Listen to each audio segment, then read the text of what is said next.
I was asked to tell a story about Siskel and Ebert now that Roger has passed and Gene died about 14 years ago. But in the late 80s, I worked for an association called BPME, Broadcast Promotion and Marketing Executives. And they had a convention in Atlanta. And one of the sessions they had at the convention was to have Siskel and Ebert come and do a thing called At the Promos. They basically talked about promos for TV shows, promotional 30-second, 60-second pieces, trailers, that were submitted by the membership, and they would talk about them as if they were movies. I was chosen to kind of shepherd them through this process. So the membership sent in about 80 spots, and I chose some of the spots out that I thought were very worthy. And one of the spots that I chose I thought was perfect because to promote their afternoon lineup, a local station guy had taken some theater seats and sat in the theater seats and was Gene. He had a bald wig on to be Gene, and then he had a kind of a fat suit on to be Roger, and bounced around in the chair, and they kind of went back and forth on a split screen that they had devised, which looked pretty good, and he imitated both of them.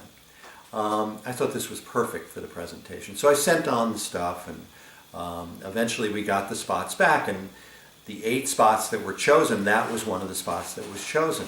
So basically we went ahead with the show, and in the show, basically they stood on either side of the stage, they showed the spot, and they talked about it at lecterns.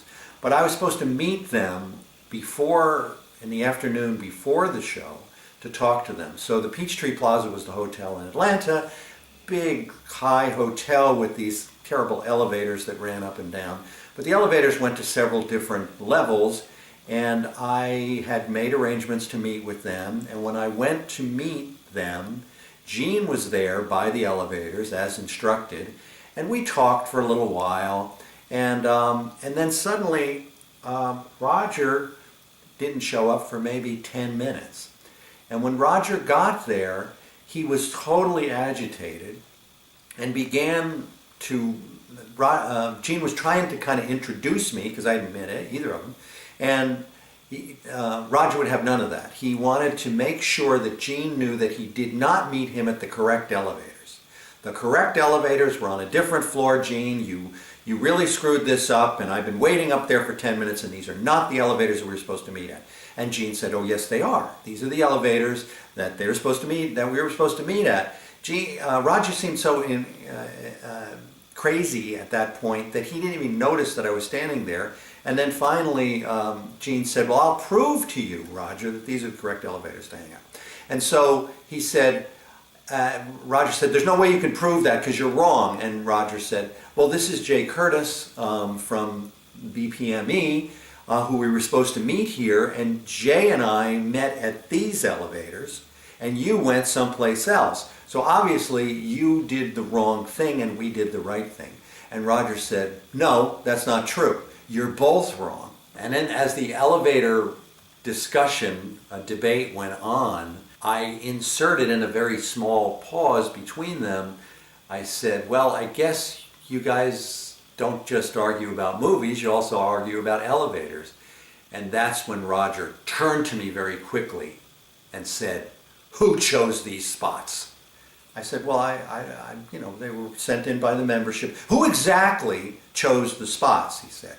And I said, well, actually I got about 80 of them in, and I chose out about 20. Many of them weren't very good and I didn't think would be good for you, but I chose out the 20, and then your folks, I sent them to your offices, and your people chose the 8 that you're going to show.